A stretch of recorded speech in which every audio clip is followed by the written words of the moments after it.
What's going on, folks, and welcome to my September 30th, 2023 audio review for AEW Collision, the go-home show before AEW WrestleDream tonight. Trying to get this up as quickly as possible before the pay-per-view tonight. It looks like a stacked show. I thought this was an effective go-home show on the whole, much like Dynamite on Wednesday, which wasn't the greatest show, but it did a decent job, I thought, of setting forth and kind of setting forward the hype and the build for the pay-per-view tonight. Similar story with this show. Again, not the greatest episode of Collision. I thought last week's and the weeks before episodes were a bit better, or specifically last week. Maybe it was the show 2 weeks ago where I thought maybe we're headed towards Dynamite territory.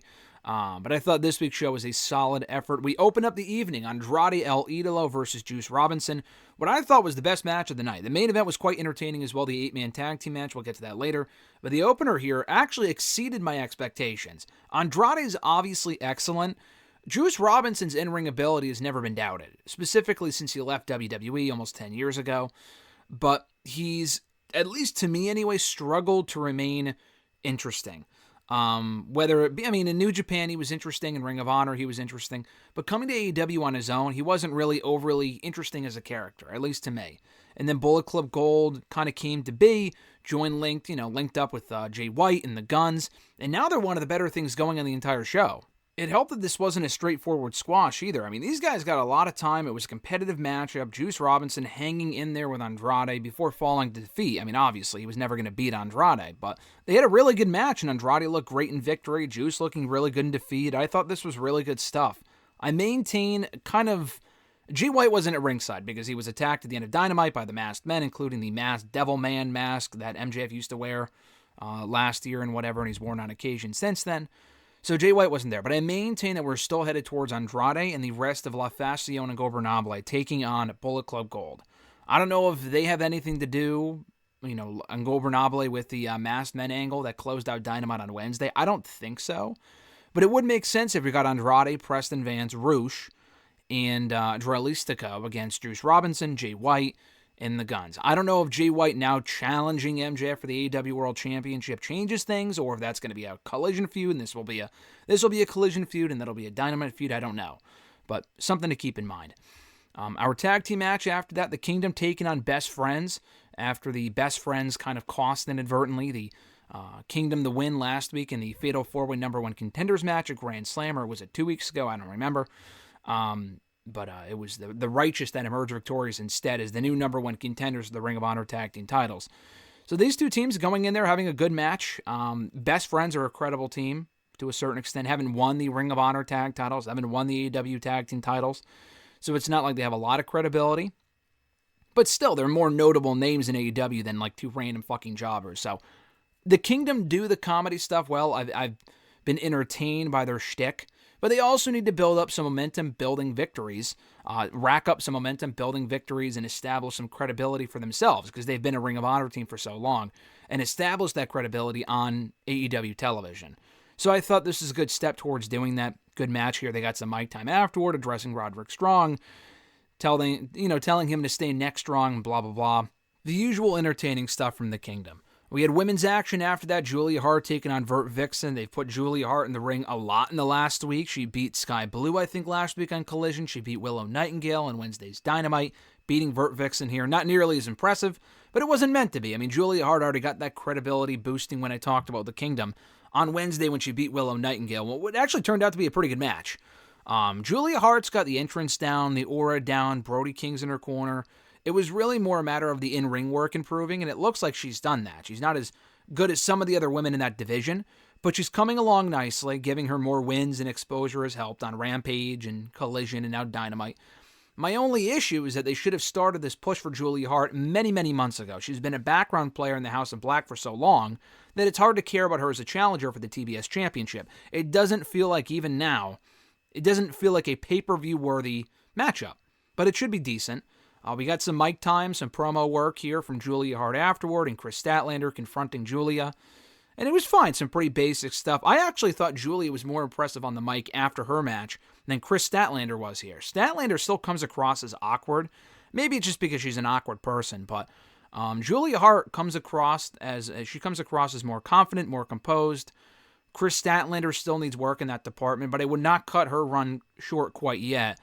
just because Julia Hart's finally building some momentum on her own. She's been undefeated for like a year and a fucking half now, but to me, that doesn't really matter. She's beaten a lot of nobodies. I would not put the belt on Julia Hart. Chris Statlander's reigns had a lot of great matches. I would continue that, if only for a little while longer. We had Chris Jericho and Kenny Omega linking up here for the first time ever in tag team action, I think, taking on the Gates of Agony. And again, this was given quite a bit of time as well. It would have not served the Gates of Agony well if this was a straight-up squash. So I like that they got some, offense in here. They were dominant for a good portion of the matchup before Jericho and Omega battled back and picked up the victory. Jericho and Omega working really well as partners. I know Jericho, I had seen online that he had recently applied for the trademark, the Golden Jets, which sounds like a fucking 80s cover band. That would be, listen, if they want to become an actual team, that's not the worst thing. I would rather see Omega on his own, Jericho on his own. They're doing, Omega's in the elite, so why would they be teaming consistently? I don't know. Maybe that's their team name, maybe it's not. But it sounds pretty fucking dumb, to be honest with you. The Golden Jets, what the fuck does that even mean? Something involving Alpha and Omega would be, to me, a lot better than whatever the fuck that is. But we'll see if that sticks for the team name or if that's something that Jericho intends to use for something else. I don't know.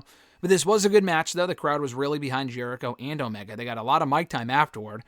They spoke for a few minutes about their opponents at WrestleDream, hyping up that matchup. We got some mic time from the heels on Wednesday, so the baby faces got some mic time here.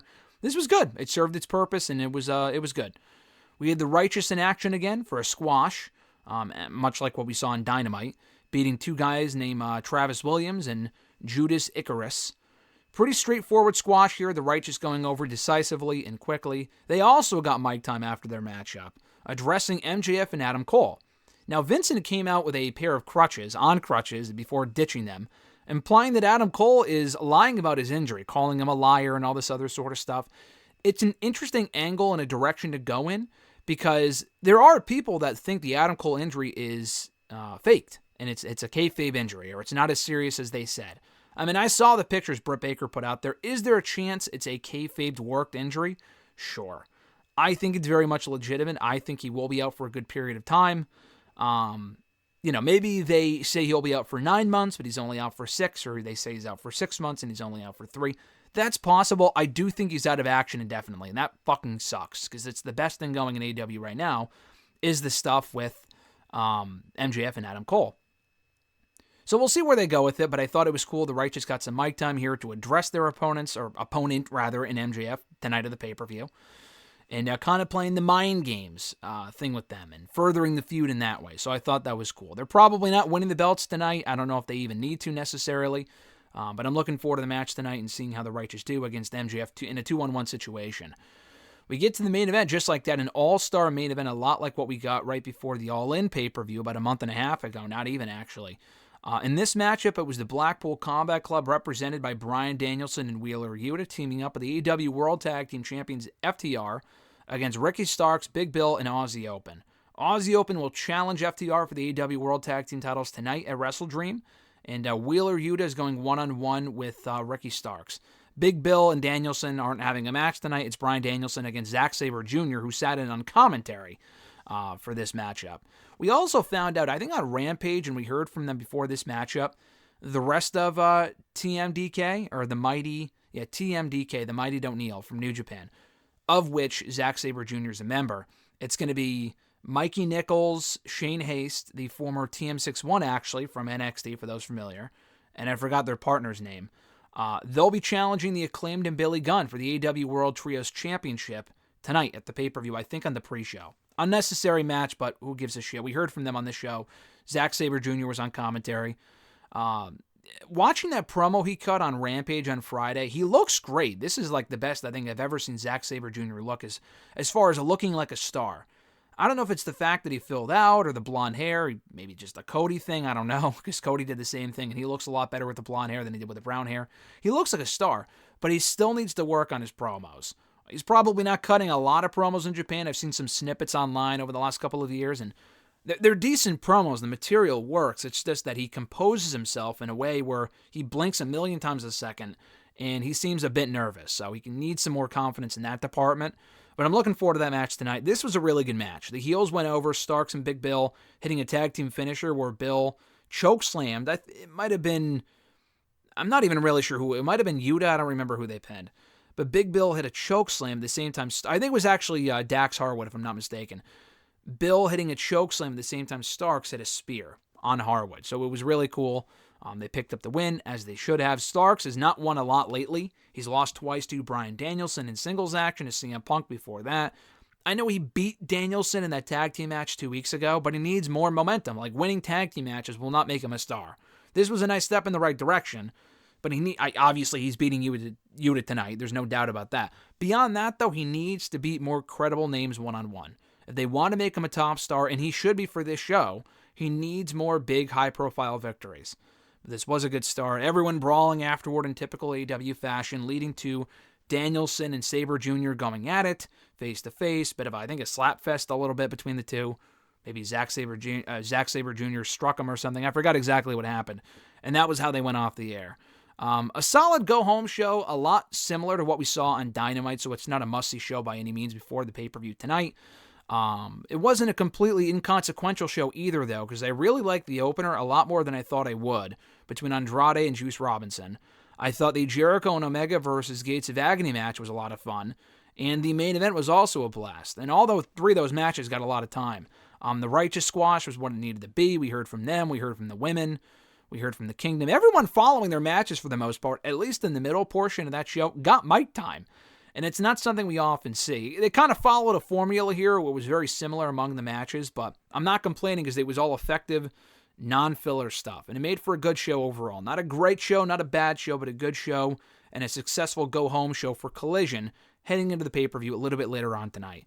I'm looking forward to WrestleDream. It's a stacked show on paper. We have 14 matches. Jesus fucking Christ. 4 of them are on the pre-show, but we're getting 10 matches. We do not need 10 matches on the main card. If they're going to be doing monthly pay-per-views, which it looks like will be the case going forward, we already had All In and All Out in back-to-back weeks about a month ago. We do not need 14 match cards. That is ridiculous.